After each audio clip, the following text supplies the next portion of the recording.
Hello everyone, and welcome to part 6 of the Streamline Spline Emission tutorial series. Today we will be going over how to make a magic attack using Streamline and how to choreograph that magic attack. We'll also be covering the impact from the attack when it hits a surface. So as we can see here, it shoots at this wall from around this pawn player-like shape here. But the attack originates from back here, follows the lines of these splines, and then it gets launched through, and we can also see the choreograph magic signature, whatever you want to call this, out front, signaling when the attack is going to strike. And then once the attack hits, we can see it hits this wall and throws out smoke and debris along with it. And if you want, we'll even go over roughly how to make this attack work from a non-static angle, so that you can hit dynamic targets and any other targets at particular angles that are not perpendicular to the origin of the attack. So with that, let's get started.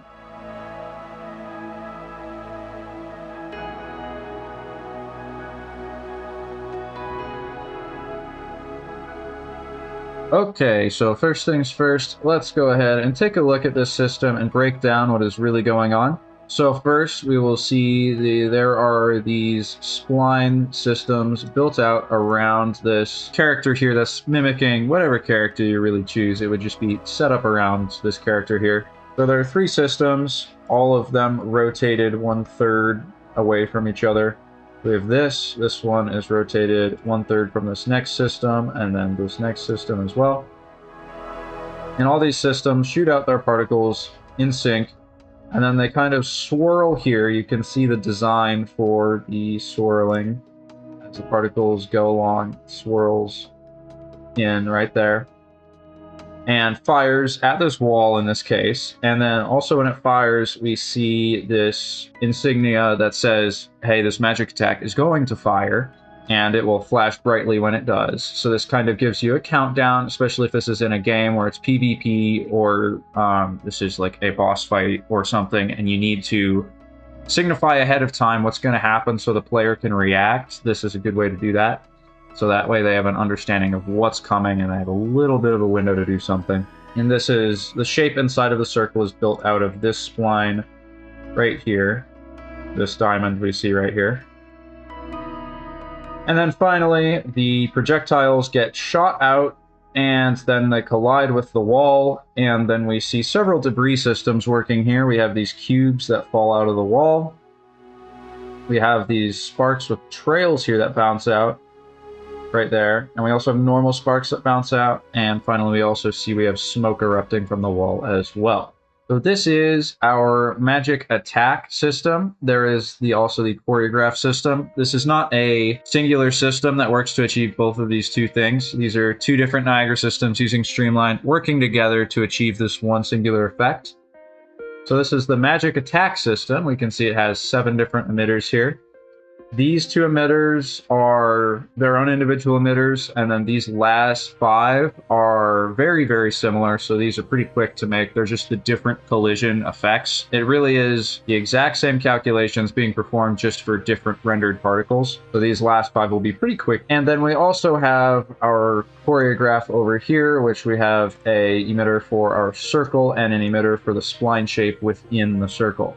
So if we look at these, our parent orb here, it basically, what it will do is it will follow the spline for half its life that is built up around the character, and then for the second half of its life, it will be launched outward from that character to wherever its target destination is. These spark trails fall off of that orb and give it a more interactive effect with the environment. And then these are the sparks that bounce out upon collision. This is the smoke that flies out upon collision right here. These are the chunks of debris that fall out upon collision, and these 2 emitters right here are the sparks with trails that fly out upon collision. This is the parent particle for that, and then this generates the trails behind it. So the first thing we will need to do is go over to our setup over here. You can set this up really easily. You can just mock up a character right here, or you can import a character of your choice. What is important is that, especially if you are making this a mobile unit, that you child the Streamline systems to this character to ensure that it maintains an accurate relative rotation to your character. This is just static, so I will just be setting it up without childing anything. And then also, it will just be shooting straight at this target, so we will make sure we want to aim this properly. That's another thing you'll need to consider if you're making a dynamic character, is your aiming system with this. That is a lot of other content that we will not be discussing here. There are many other tutorials you can look up for how to aim different shots from playable characters or from NPCs as well. So the first thing we'll need to do is set up our splines here that our particles will be shot along for the bulk of the magic attack. So what we can do is we can go to Streamline, get a Streamline spline emitter, and I will just be crafting this spline around our target's head. I will not be drawing this out through the modeling mode right here. That is a much more efficient option depending on what kind of spline you're looking to create. Right now I'm centering this around my mock pawn's head, if you will. And what I will do is I will move its origin to the back of the head, so this way when it swivels, if I'm shooting this way, the origin stays at the back of the head. So first what I will do is I will orient this from the side. You can go to the orthographic view. I'm not going to be that precise. I'm just going to arrange these components as need be. So basically just drag out these pieces here. And you'll want to leave some space in front of your character if you wish to create the swirling motion here, which I am going to do. So I'm going to angle these tangents so that it flies down, and I will angle this tangent by the head so it looks like it's shooting out of the head a bit more. And then I will look at this from the front and line up these so that they are more or less all evenly straight here.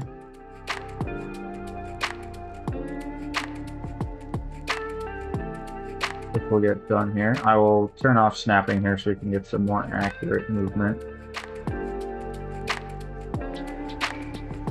It doesn't have to be perfect, especially if you're going for a more natural effect. It's best if you do this by hand and without a specific grid to look at, so it can look like it flows more naturally. If you want this to be a more mechanical effect, then you can go ahead and line this up on a grid. But right now, this first part is looking good. Looking at it from the top, again, it's not perfect, but it will do just fine. From here, what I am going to do is I am going to hold my Alt key down and then drag so that I can drag out a new point. And this is where I will look at the character from the front on. I will turn down my camera speed here so that I can move more precisely. So now at this point, this will be the introduction into the kind of swirl effect I will have. And finally, you want to end somewhere on the center so that when you rotate more systems about their origin, it will always have the same center here. That's important. So I will go back and make sure all these tangents on these lines look good. You can also import your own spline drawn in other outside programs like Blender, Maya, Houdini, anything like that. You can use any splines. You import them. There are multiple ways to import splines.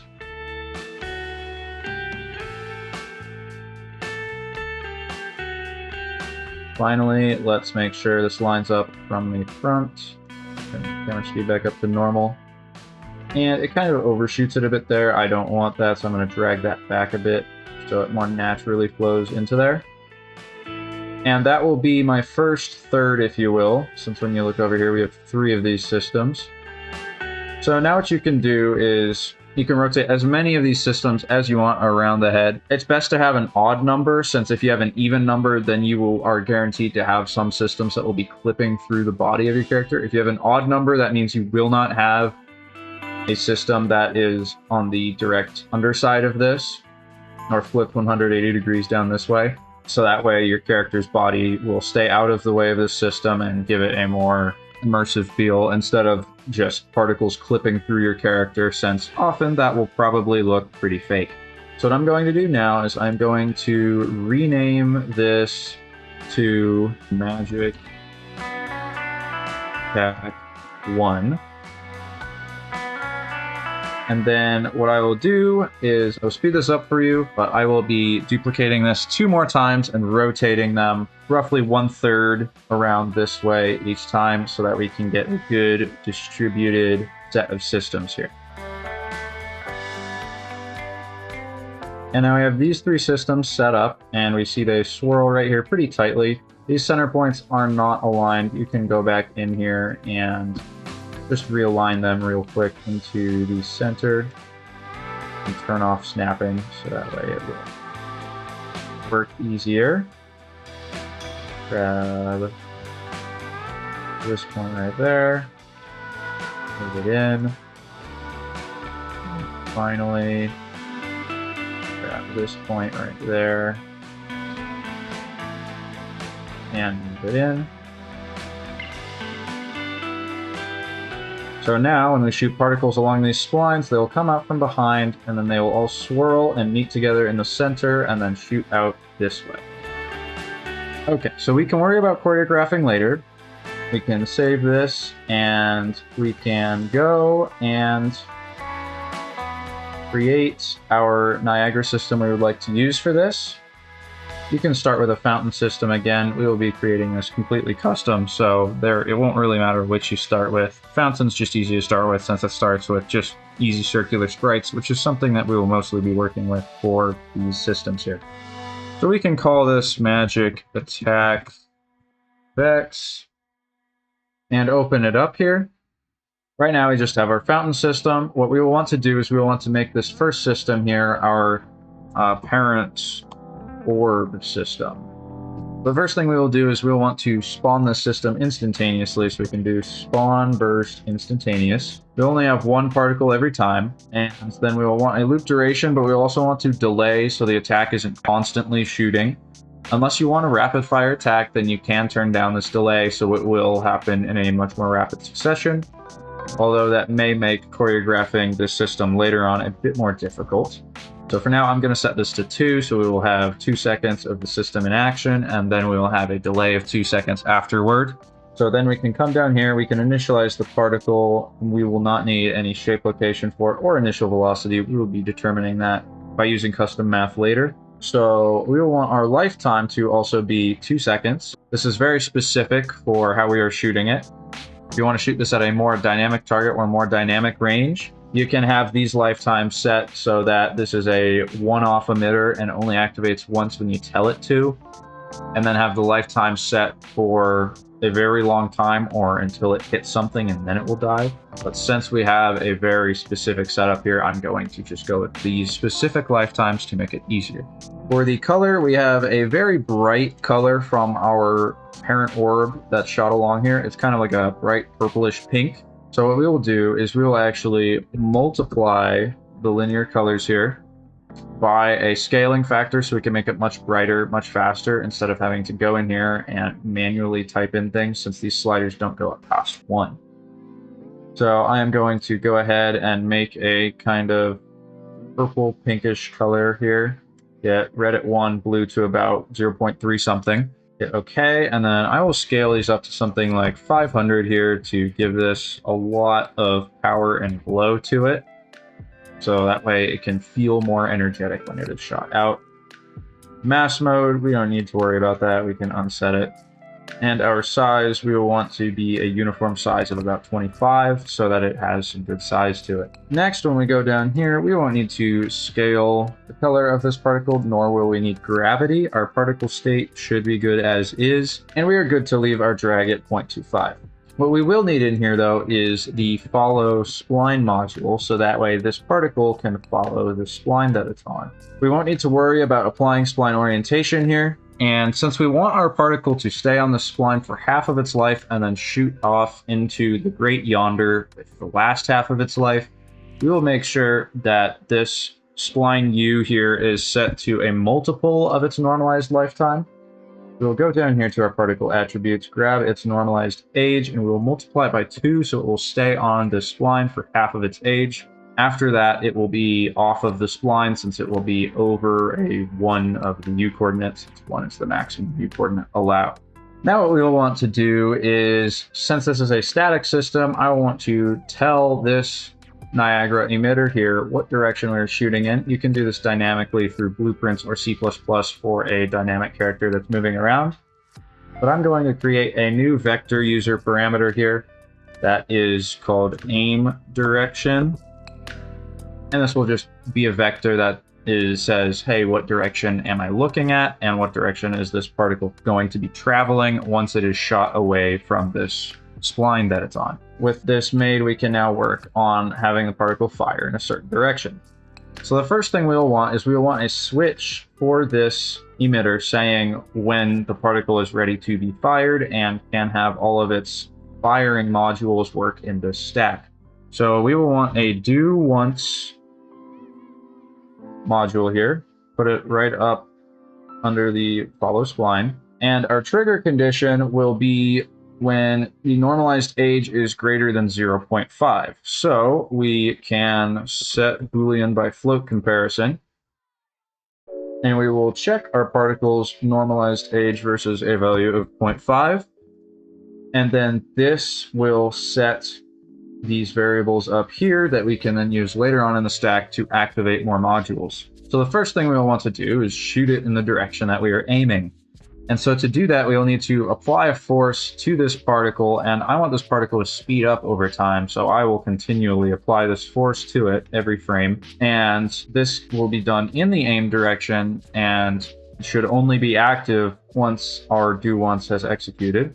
So let's go and set new existing parameter directly, and we can go and make this a transient, and it will be the physics force. Make sure to drag this above solve forces and velocity, otherwise it won't be solved. This will basically just be ignored. Any physics related math under this module here is going to get ignored. So now in our physics force, we will want a switch for saying what kind of value do we want to apply to our particle. So we'll want to make a custom vector from bool. Our boolean will be whether or not our do once has triggered. Once at least, it will continue to trigger itself as well every frame that this has occurred sometimes. So it will basically say, has this triggered at all? If so, we will want this vector, otherwise we'll want this vector as our forces. So we can leave this as 0 at the bottom here, and our top vector, we will basically multiply our vector by a float that we want. So this will be our aim direction right here, and we'll multiply it by some big float. We'll want to apply a lot of force to this particle. So we can have this be like 150,000, and this is commonly going to be in newtons when it's applied.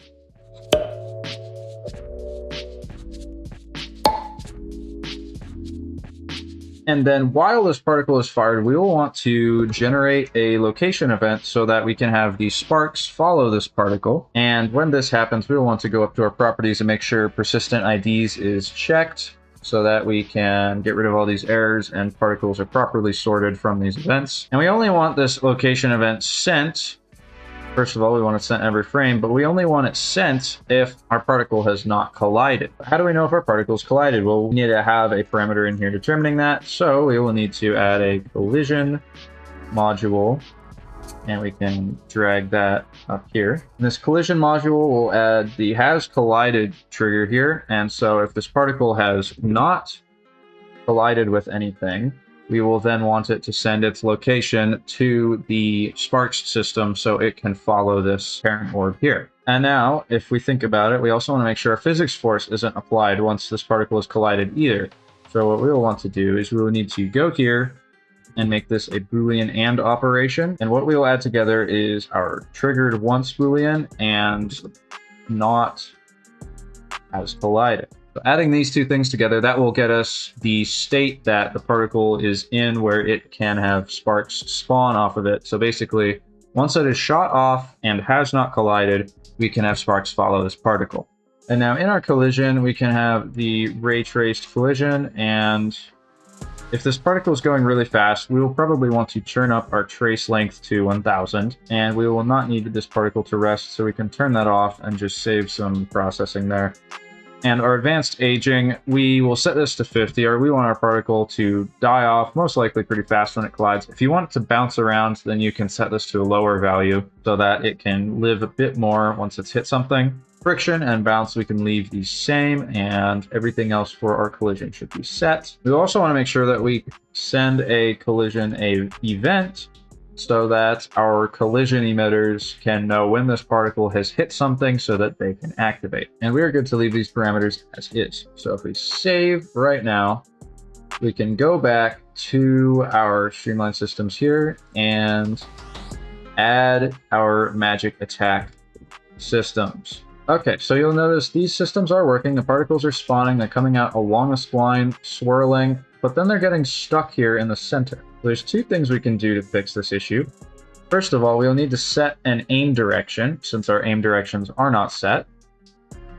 We can go down here to our parameters, and in this case, our aim direction is going to be in the positive X direction, so we can just set this as a direction of 1. Now when this emitter fires, you can see this particle blasts off in this direction. Now we can go ahead and set this value for the other two emitters here.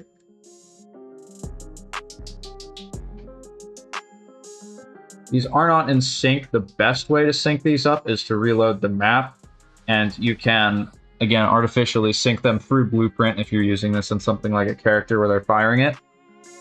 Right now we don't need to worry about sync, we just need to make sure all of these systems are doing the correct thing. Okay, so now we have particles shooting in this direction, and then if we look over here, the next thing we need to worry about is, the next thing we need to add are these sparks that follow this particle to its collision. It'll shoot, and then it hits this wall and disappears. So we can go over here, and we can add an empty emitter here, and we can rename this to Spark Trails. Drag this up there. And so on our emitter update, we will want to add a state, and this will just be a self with a loop duration of 1. We don't need to change anything there. On particle spawn, we will initialize our particle, and we will add velocity to it. We'll want to fix this dependency issue as well. So on these particles, we'll want its lifetime to be random, since not every spark you see lives the exact same amount of time. And down here, we'll also want to multiply our linear colors as well, so we can get that same glowing pink effect. We can, again, turn this down real low and turn our blue down to about 0.3 something. And then we can multiply by 500 on all of these, and that will get us our glowing pink. And for our size, we'll have some random uniform we can get from 1 to 3 on these sparks. And then down in our velocity, we'll add this velocity in a cone, and we will make this just a random velocity from 100 to 250 to give it some good spray. And our cone axis will be facing downward, and we can have a cone angle of 60-ish degrees. Next, in our particle update, we will want to add a particle state to make sure that these particles do die, because, again, no spark lives forever. And then we can go to gravity, add this, nothing will need to be changed there, and same with drag. We will also want to add a collision module so that they can collide with the ground and bounce off. And for our collision, we will need to change a few things. First of all, we'll want our sprites to bounce differently. So we will have a random range float here. This restitution can be from 0 to 0.5. Set this to spawn only, otherwise you're going to have particles bouncing all kinds of crazy ways, and it's going to look really weird. And then on friction, we can leave that the same. And on age colliding particles, we will want to age these sparks a little bit when they hit the ground to kind of give the effect that they are dispersing heat into the ground. So we can add 0.2 to the lifetime of whatever particle this is. And we don't need to worry about rest here. And that should be our collision all done. Now these sparks, in my case, I have a purple, pink to blue color scheme planned for this magic effect. So I will want to scale the color of these sparks to go from their brighter pink down to a more blue tone. We'll also want to have them just slowly fade over time. So for the slow fading, we can just get a curve here for our alpha and select all of our keys and make them auto so that they will smooth out. And I won't want this to fade to nothing right away, so I will move this key over to about 0.5. Then for RGB, we will want to scale off our red to 0. So we can get another vector curve here, and in this case, we will bring up all of our keys to 1 here, and we will sort through these until we find our red key and bring this one down to 0. Bring those back up here.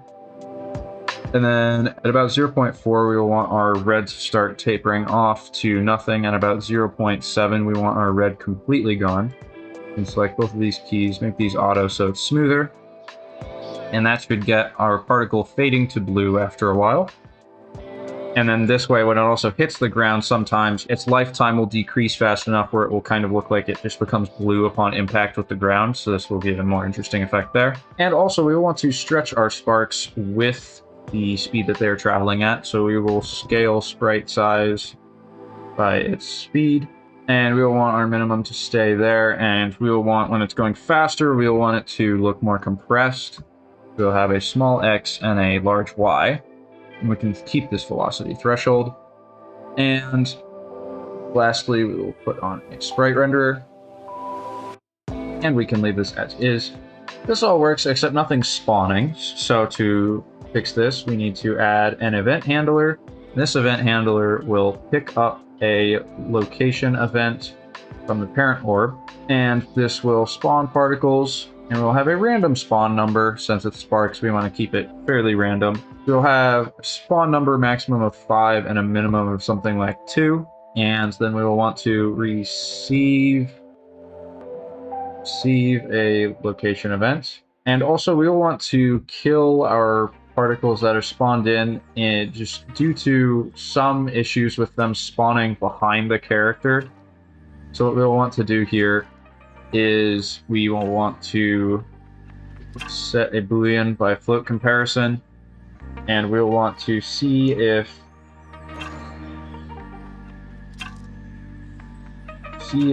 our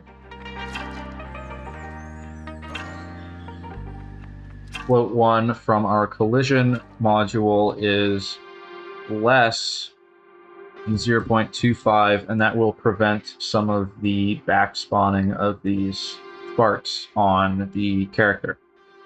So we can save this, head back, and now see it goes like this. And we see the particles are having that back spawning issue again as these particles fly away. However, we notice they are still acting like we would like them to. They are spraying out, hitting the ground, and then bouncing and turning blue. This is because we forgot to zero this out right there. So we can save this, go back. Now we see our sparks follow these particles here. And if you're still seeing some sparks appear behind the character, you can turn up this value a bit more. And this is basically seeing what age are these sparks allowed to spawn of their parent. We can see that's a bit better now. We have them shooting off only once their parents are shot off, and then they trail along the ground here. And just leave a wake of sparks behind our magic attack. So this looks good, but ultimately it looks very ineffective since nothing is happening to this wall that it is being shot at. So to make it more effective, we are going to add multiple collision emitters to this wall. First, let's add some spark collision. Now this emitter is going to be very similar to the spark trails emitter, so we can just copy and paste it here. And we will call this spark collision instead.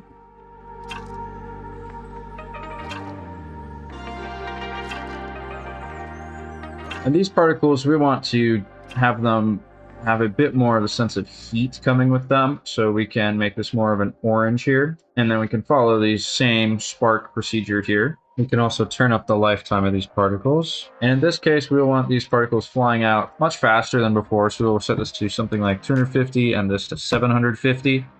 And we will want these particles to have their velocity in the direction of aim direction. I'll go over more later what to do with this for a dynamic system to give it a realistic collision with whatever you're trying to hit.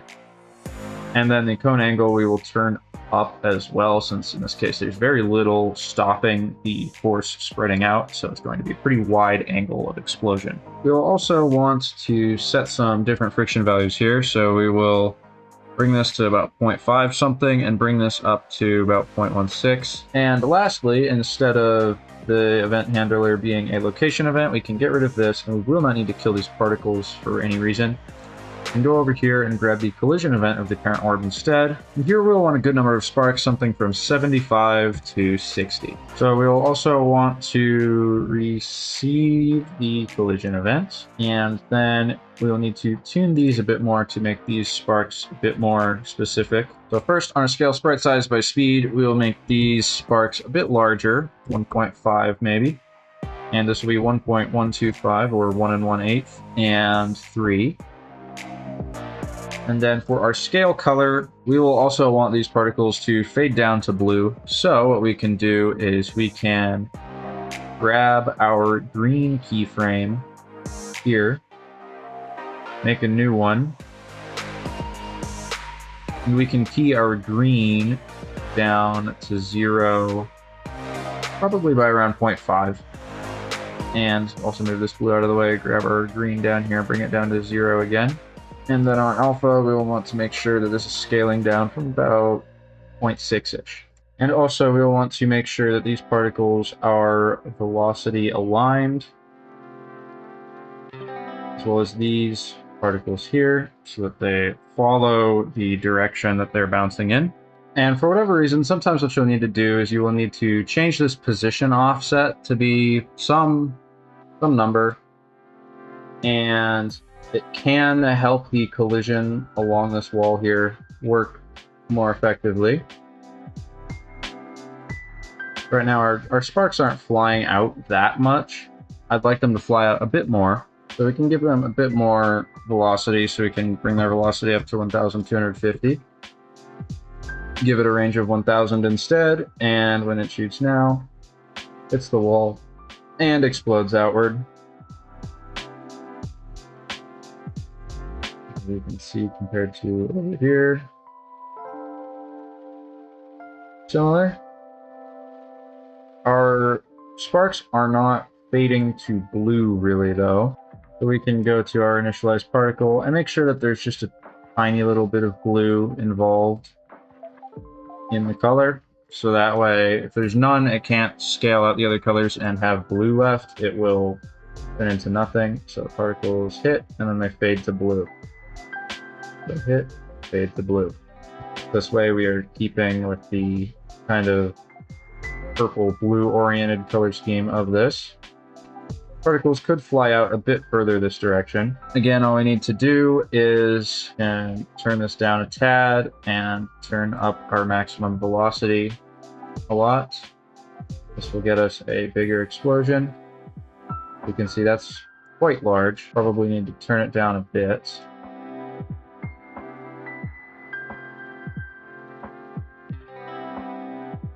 Now we're getting some good sparks flying off of this wall.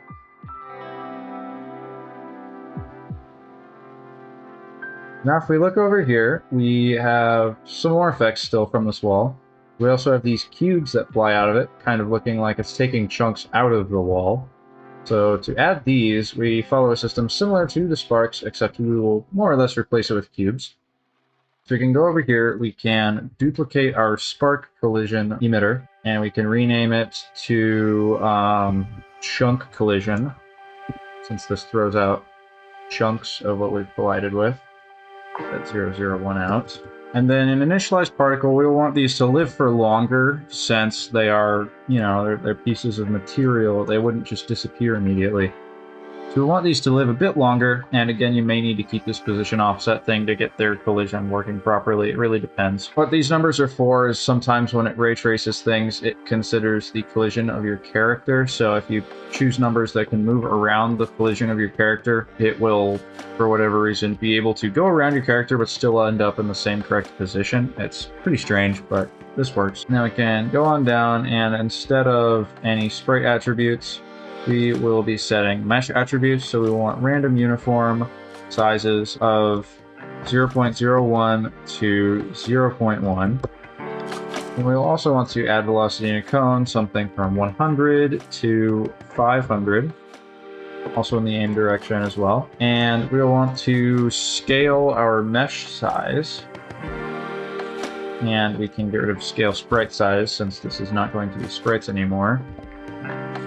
Remove our sprite renderer. And what we can do for our mesh size is we can scale this by a curve. It can be a very simple curve. We can really just leave it as this. And then what we will need to do is change our collision a bit so they act more like objects hitting the ground instead of just the sprites, which we don't need to worry about as much with physics. For mesh dimensions, we can do 200, 200, 200. And then we can leave our bounce as is, and our friction can be the same. However, we will want to control roll on collision with our bounce, so that way these particles can roll. And then the rest of these should be good. And now we need to go to render and add a mesh renderer. What we'll want to do is find a cube. I am going to use this cube from the basic shapes directory. And you can choose whatever material you want. It's going to be best that you choose a material that suits the object that you've hit, so it looks like pieces of it are flying off. Again, you don't have to use cubes. You can use all kinds of shapes that you want. I'm going to override my materials and add this material instance. I just instance the material that I use on the wall. It's probably best that you just instance whichever material you are hitting and then use that as your source of chunks. And that should be all I need to do for my cubes to work. So now when I come back, see the particles shoot, hit the wall. And we see this pile of cubes here at the bottom. And probably blast them out further. To do this, we can lower our cone and bring up our velocity it is shot out at.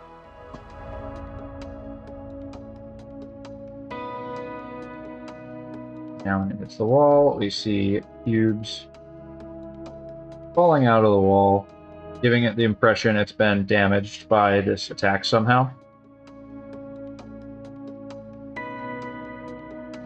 This is a good start, and as you can see, the cubes roll on impact. However, you may notice they are slightly off of the ground. They kind of don't seem to make contact with the ground, so we can scale down our size on collision to something more like 100 maybe.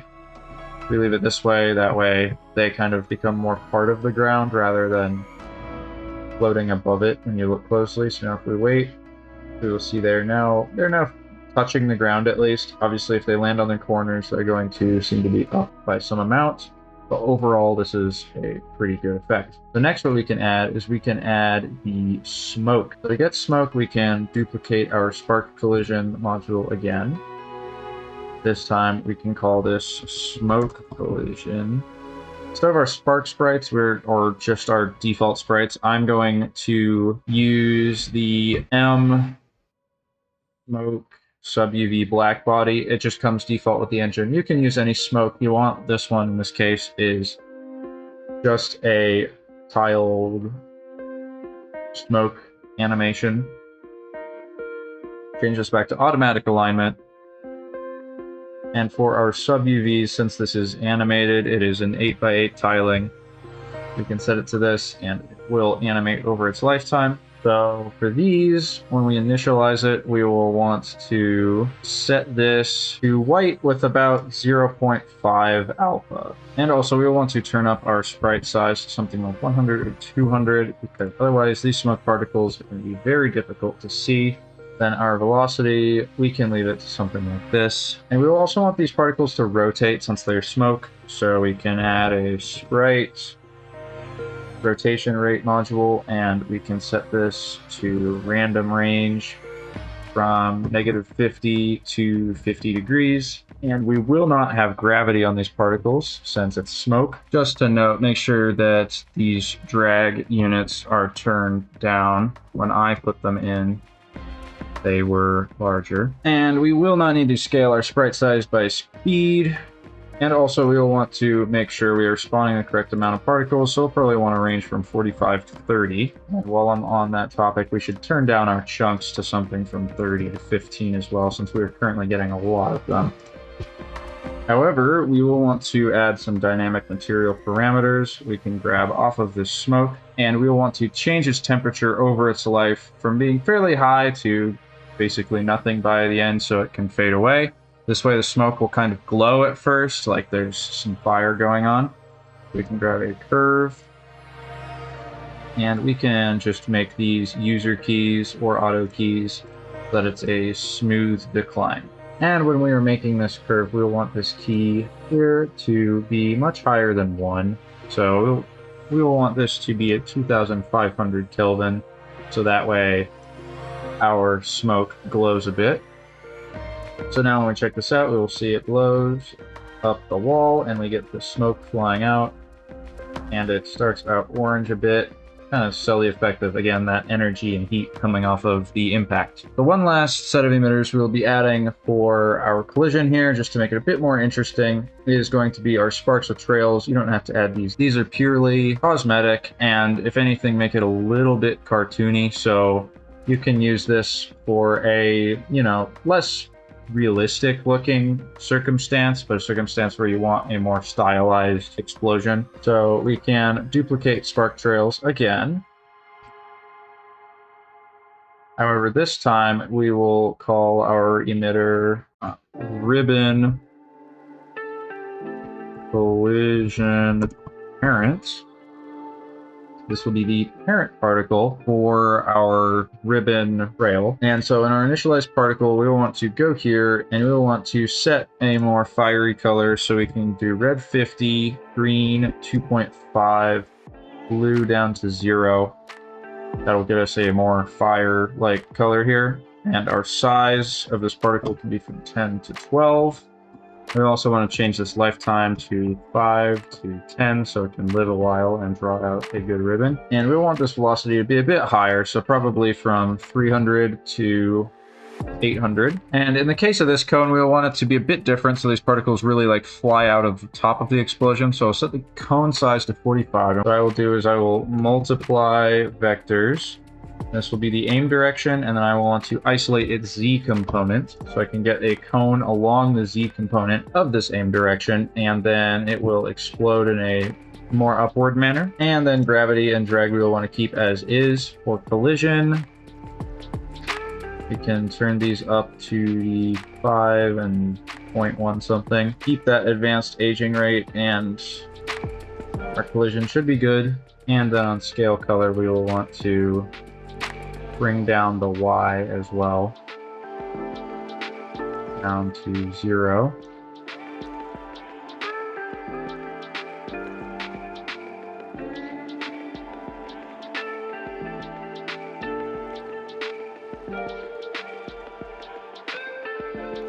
We will not need to scale the size. We want this to be more of an orb flying out.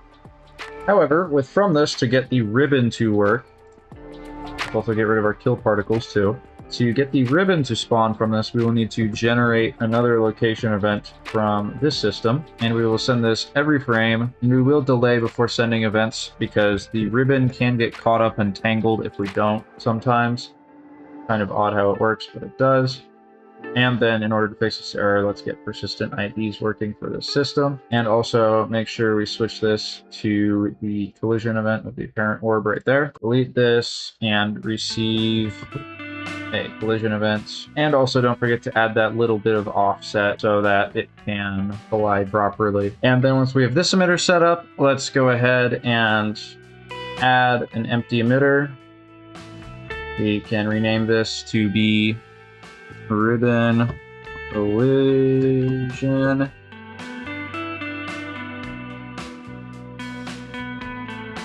And what this will do is we will have an emitter state, self infinite 1 as usual.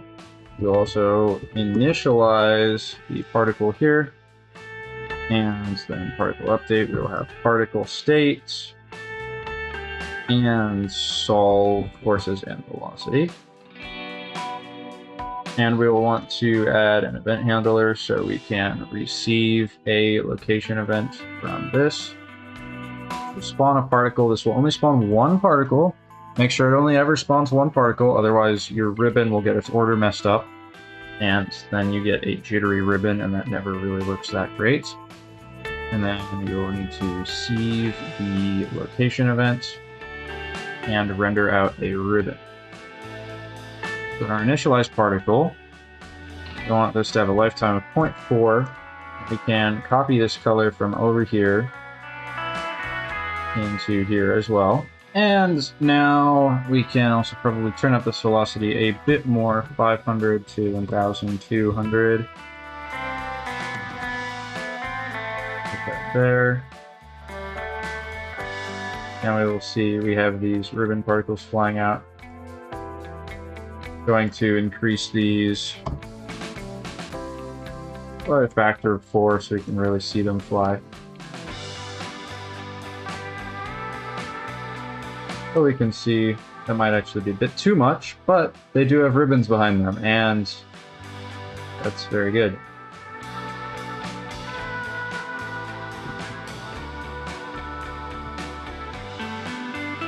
And now, when they hit the wall, the ribbons fly out their particles. Now, this is how you would go about doing this if you had a static target and a static direction you were aiming at, more or less. However, if you had a more dynamic target shot from a more dynamic location, there are a few more math-related things you would need to account for. So, if you don't want to listen to all of the physics behind how to make this explosion a bit more accurate, then you can skip ahead to this timestamp. Otherwise, feel free to stick with me and learn some more about physics. So, when an object collides with a surface, that surface will impart a normal force to the object. This ensures that, first of all, the object colliding with it doesn't travel through this surface. And then, second of all, that normal force will usually result in the object bouncing back off of that surface. And it does not bounce off perfectly in the direction of this normal. It bounces off with this normal force influencing its original velocity. So what you do is you actually add the two velocity vectors together instead of making your after impact velocity just the normal force. So when you add them together, it looks like this, and this is because the components of the normal force that relate to the particle passing through the surface that it's hitting completely cancel out those components of that object's velocity, and that means it does not travel through the surface, and then oftentimes it is enough to bounce the object back off. And to determine how much the object will bounce back off, it's just a conservation of momentum concept. Basically, if this surface is immovable, you can just say it has a super, super big mass, and so it's not going to really move anywhere, which means all of the bouncing is going to be done by what hit it, so it's going to bounce back off, and then this is where the value of restitution matters. That will determine how much it will bounce back off of this surface. Now, you can do all this math for these colliders, and this will work for the particles hitting static surfaces. You can get more accurate explosions that move more in the direction of the wall. So, for example, if I were to angle this wall at some amount and rotate it, the explosion now bounces a bit to the side this way, as you can see. And this is because of the initial direction. When I have it hit something, I actually shoot the particles further into the wall so that they can gather the normal force that that wall applies to the particle and shoot it this way. You can skip this step if you pre-compute that normal force, though, just using some basic math. And this is where you can see that force being distributed up this way. The normal of the wall is this way, but very few particles actually spray this way. It has this force vector with this force vector, and then you get this force vector mostly. As you can see, it blows out mostly this way. However, if you want to hit dynamic targets that are also going to move, you will need to take conservation of momentum into account, and you will also need to make sure you do your impulse math correctly. So what this means is basically you will need to know this particle, you will need to assign it some form of mass. If it has 0 mass, then whatever you hit is going to do nothing. So it's important that you would then assign your particle mass, and then also that you know the mass of your target. And so when you hit a dynamic target, if you include conservation of momentum, your target will move in the direction of this impact. And also what you will see is that your particles, if the object stands stationary or the target stands stationary, it will blow out particles this way. However, if the target is dynamic, the particles should not completely blow out this way. They should actually also continue in the direction of the target somewhat due to conservation of momentum. Those particles, depending on, again, how much this target will move after the impact, will still retain some momentum from the collision, although a lot of it will be transferred into the target. And so these particles should either move around, or if the target's more steady, some should still bounce back, just not as much as this, because this is them bouncing back statically. So that's just some physics stuff to consider for more realistic looking collisions. Again, that may not all be possible in whatever you are designing, but if it is possible in what you're designing, and if you want it to look realistic, I highly recommend using conservation of momentum and doing your physics properly so that your effects look as real as possible, or at least as accurate as possible. Again, if you're going for something stylized, not necessarily going to look real, but it's at least going to feel correct when you see the collision particles bounce around the way they do. Okay, so now that our magic attack is working, we need to choreograph this so that if there are any other players in this game, they could see, okay, this player is performing this attack. I need to do X, Y, and Z, whatever they can do to block or avoid this attack. So to design this, we'll need to design a spline shape within a circle. This is what I'm going to design. You can design really any choreography, but I'm going to use a streamline shape to say, hey, this magic attack is being fired. Run, attack, take cover, whatever you need to do to stop this. I'm going to go and drag in another Streamline spline emitter. And for this, I am going to make a closed spline here. So we now have this object. And so I'm going to design some shape here that will rotate inside this circle and then flash brightly once the attack is ready. So I'm going to arrange this into somewhat of a diamond like you saw earlier in the example. Not going to be perfect. These aren't great tangents for it. I'll have to edit this. I will speed this up and you can come back and check it out once I'm done.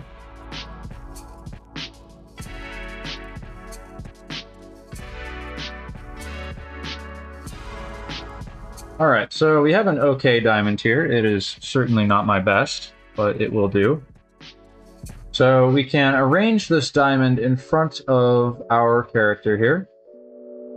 So if I take it up, we can rename this also to Magic Attack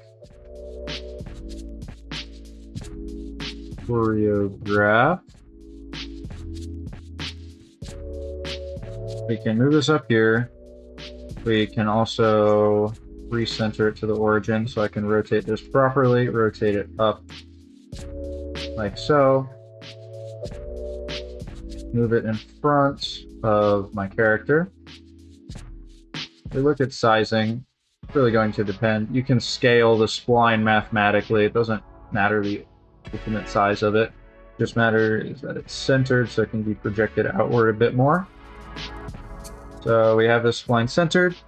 So let's go create a new Niagara system.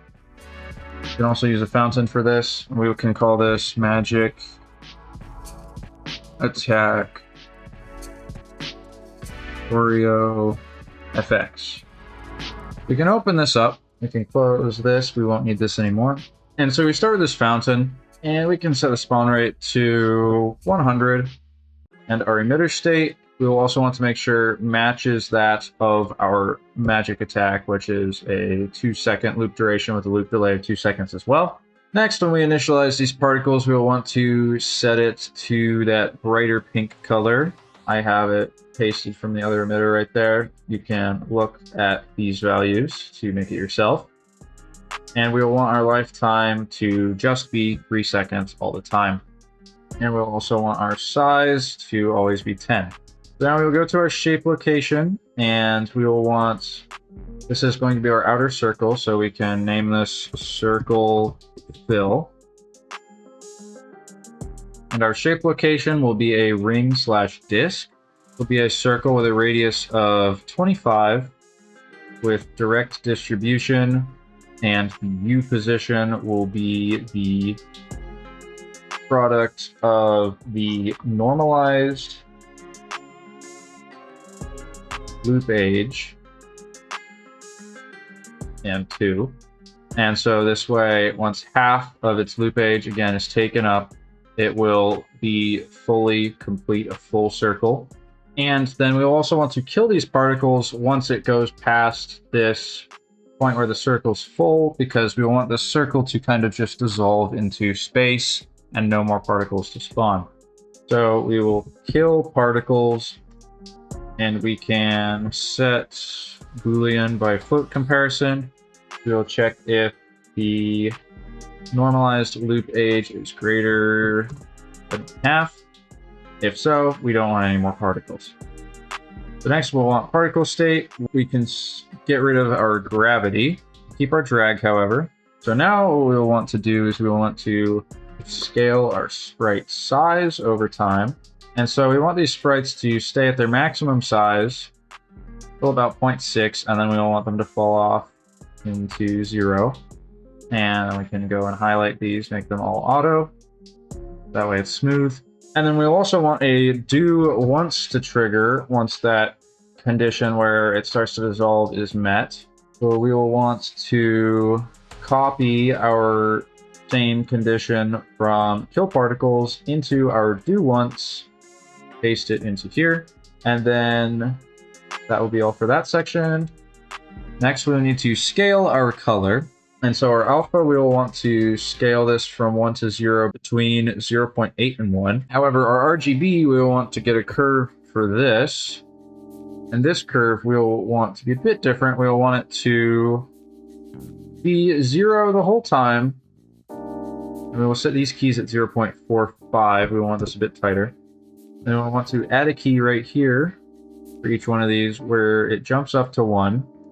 I'll do this for all 3 of these values.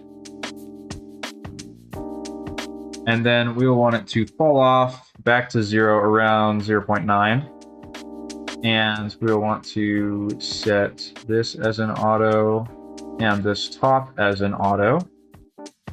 And that will get this latter half to be smoother, but we'll still have that nice quick jump upwards, so that way we can get our particles flashing at a certain point. And then once this do once is also triggered, we will want to set our physics force to push these particles upward. So we will set near existing parameter directly, put this above forces and velocity, and this will be transient physics force. And what we will do is we will add current force to the old force and our current force. We will make a vector from a Boolean, and this Boolean will be our do once has executed. And our upward force, set this bottom one to 0. This will be 5,000. So 5,000 will be added to this particle every tick, so it will start floating upward. And one thing you might want to do is you might actually want to add gravity back in up top, but set it to 0. This can get rid of that error, so that way physics force is being set ahead of time, but this way you can add it if you want, or you could just do a direct setting it. This way it allows you to add other stuff before it though, and you can add other forces. And then after it, we will also want to add a curl noise force, and we want the strength to be based off of our Boolean do once value. And so our true float, we will have a force strength of 100, otherwise it will be 0. Our frequency up in around 100 something. And a few other things that's important, make sure that you have this false vector still be 1 here.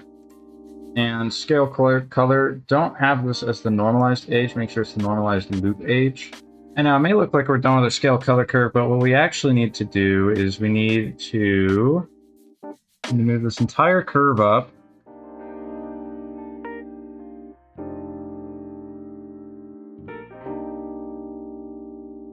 About 1.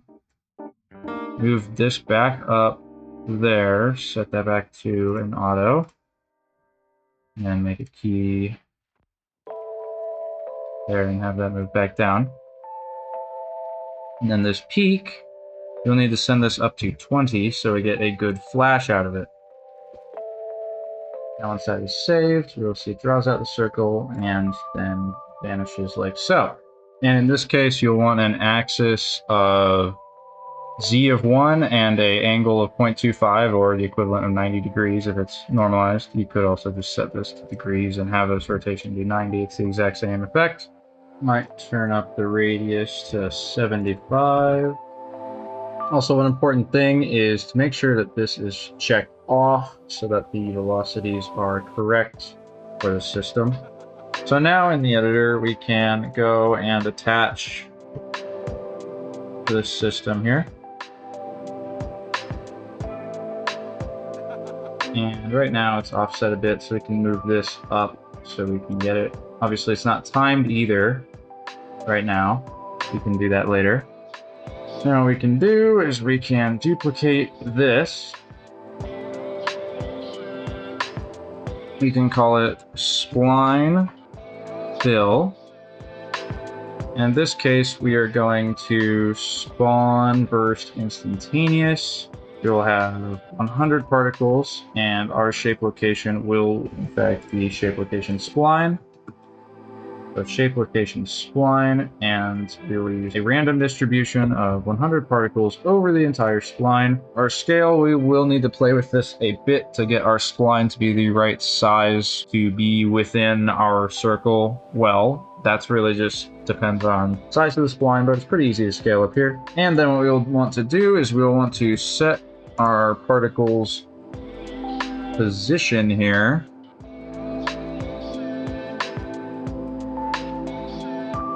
And in this case, we will be setting our particles position. We'll be adding a vector to a 0 position to set this position. Then what we will do is we will rotate a vector by a quaternion, and what we will be rotating is our particle's position that it is currently at. So this is basically where it is on the spline. We will want to be rotating it by some amount on our quaternion. We will make from an axis angle. Our axis will be this. We can have a 90-degree angle, so it will rotate its original position by 90 degrees. We'll also create a particle attribute, and this will be a position called initial position.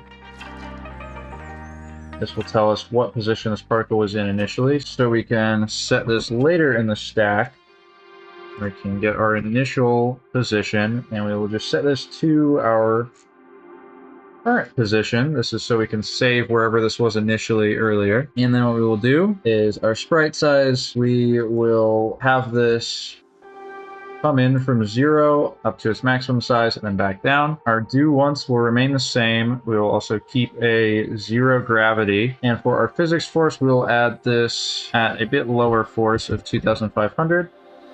Other than that, there's one big thing we need to do to get this working, and that is to do the math to set the particle's position, because I'm going to have my shape inside the circle rotate, and then it will burst up like the rest of the circle. So we'll set new or existing parameter directly, set this up here, and we will set position. And so like usual, we'll add vector to position. This will be 0, and so what we'll do is we will make a custom vector from a boolean. Our boolean will be whether or not this has triggered once, and our true vector is just going to continue the position as is. Otherwise, our false vector, I want to rotate this over the duration of its lifetime. So what I will need to do, rotate vector by quaternion. We will be rotating its initial position by some amount. And so what this amount will be is a quaternion from an axis angle with that same axis of x, and the angle in degrees, we will set this by multiplying a float. We'll multiply whatever this is by 90. So what this will be is another multiplication. This will be 1.5 down here. And here we will make another custom float from a Boolean. And this will be our triggered once Boolean once again. So if that's true, we'll have 90.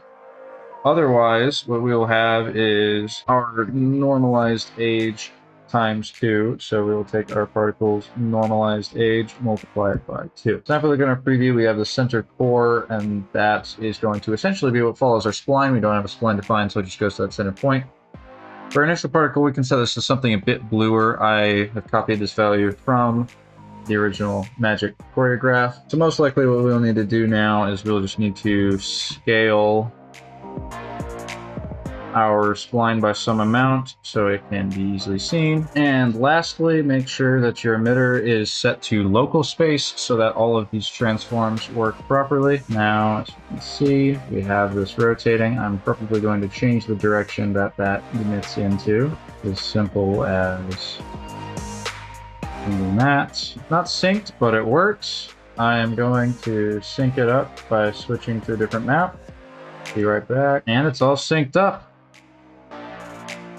So that is how to create a magic attack using splines and Niagara and Streamline. And there are many ways that you can take this to the next level. Plenty of options, particularly with playable characters, more interactable objects, and things such as that. If you enjoyed this tutorial, found it helpful or informative, please make sure to hit the like button so you can help other people find it. And also don't forget to subscribe to Galacticc Games and ring the bell so you can get more updates and information from us. And also check out our Discord community to engage with other people using products such as Streamline and creating effects such as this. I hope you enjoyed this tutorial and that you learned something. I hope to see you in the last tutorial, which is going to be going over how to create these fire effects using Niagara fluids. I highly suggest you check it out, as there's currently not a lot of ways to use splines with Niagara fluids right now, so this is a very interesting way to use this asset pack to create some really unique looking effects using Niagara fluids. Anyways, hope you learned something, and I hope that you can use this information to create some really amazing Streamline Niagara systems.